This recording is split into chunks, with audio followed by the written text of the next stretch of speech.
सांगली विधानसभा काँग्रेसमधून जयश्रीताई पाटील लढवतील, त्यामुळे काँग्रेस शहर जिल्हाध्यक्ष पृथ्वीराज पाटील यांनी दिलेला शब्द पाळावा आणि जयश्रीताई पाटील यांना पाठिंबा द्यावा। त्यामुळे भारतीय जनता पार्टीचा या ठिकाणी पराभव होणार आहे, अशी काँग्रेस कार्यकर्त्यांनी पत्रकार परिषदेत मागणी केली आहे। काँग्रेस पार्टीचे प्रदेश अध्यक्ष नाना पटोले यांची काही दिवसापूर्वी काँग्रेस नेत्या जयश्रीताई पाटील यांनी कार्यकर्त्यांनी भेट घेतली होती। त्यावेळी प्रदेश अध्यक्ष पटोले यांनी जनतेतून चांगला प्रतिसाद आहे, आपण तयारीला लागण्याचे आवाहन केले होते।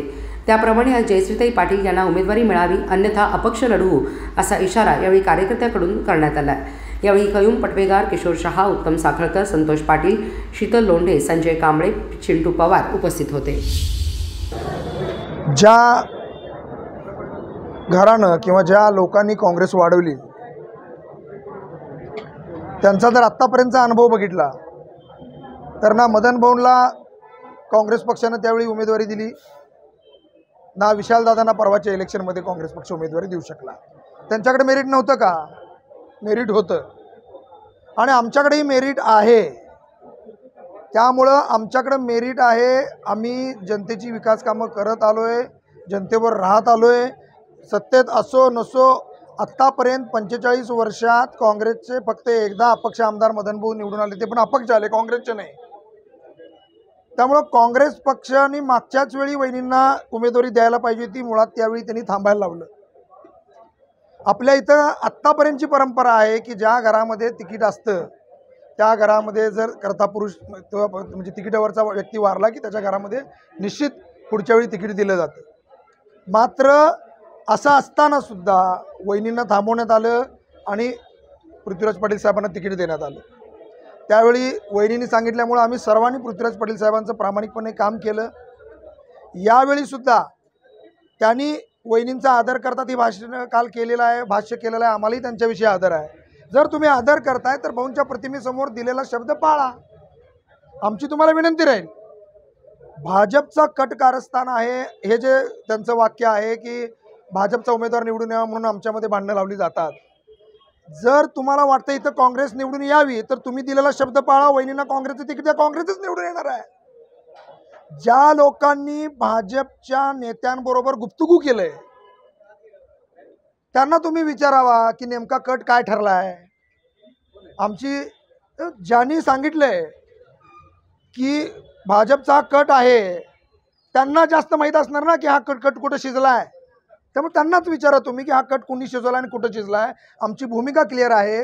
विशालदादांना अपक्ष निवडून आणताना या विधानसभेमध्ये सगळ्यात जास्त प्रामाणिकपणे पुढाकार घेऊन कोण लाभला असेल तर त्या वहिनी लाभल्या।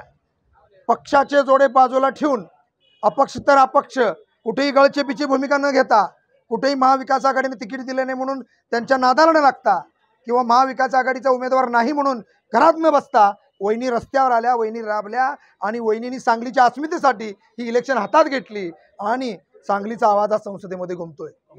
वहिनींनी आणि विशालदादांनी काँग्रेसला पाठिंबा दिला। आम्हाला विशालदादांना सुद्धा अपक्ष निवडून आल्यानंतर इतर पक्षांना आता राज्यमंत्री पदाची ऑफर वगैरे दिली, पण विशालदादा कुठे गेले नाहीत, आमचा तो पिंड नव्हे। त्यामुळे भाजप महाविकास आघाडी तेच म्हणतो की मेरिटनं तुम्ही तिकीट देत नसाल तर आम्हाला बंडखोरीची भाषा करावी लागेल।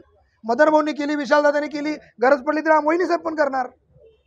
विषय इथं आहे मेरिटचा, तर मेरिटमध्ये वहिनी साहेब आहेत, जनतेत वहिनी साहेब आहेत। जर तुम्हाला खरोखर काँग्रेस पक्ष निवडून येतोय म्हणून तुम्ही आता काँग्रेस पक्षाविषयी एकनिष्ठ आहे म्हणून जर सांगत असाल तर आम्ही आजपर्यंत निवडून येऊन सुद्धा अपक्ष राहून सुद्धा। पृथ्वीराज बाबा पाटील यांनी पत्रकार परिषद घेऊन सांगितलं की सांगली विधानसभेचा महाविकास आघाडीचा उमेदवार मीच आहे। 15 दिवसापूर्वी आमच्या नेते जयश्री वहिनीसोबत आम्ही 4 जण आमच्या प्रांतीय अध्यक्षांना भेटलो होतो।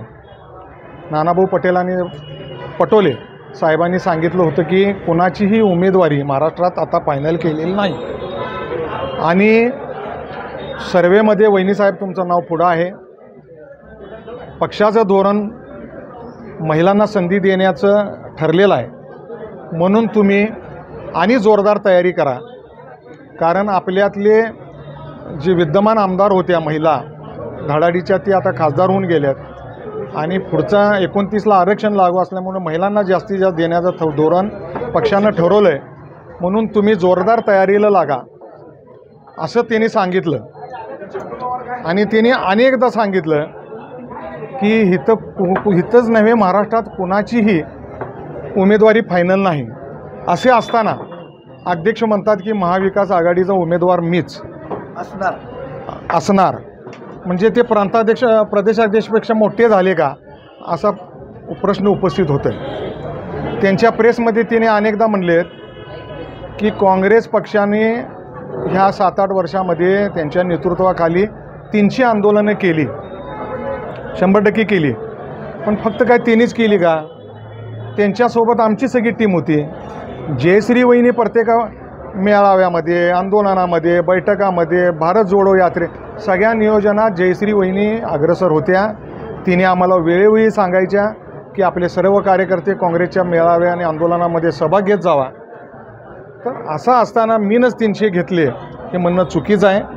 वहिनीसाहेब नेहमीच हे सगळ्यात सहभागी होत्या. म्हणून एवढंच आपल्याला सांगायचं आहे की हे सगळं काम होत असताना एकाच्या बाजूनं होत नाही.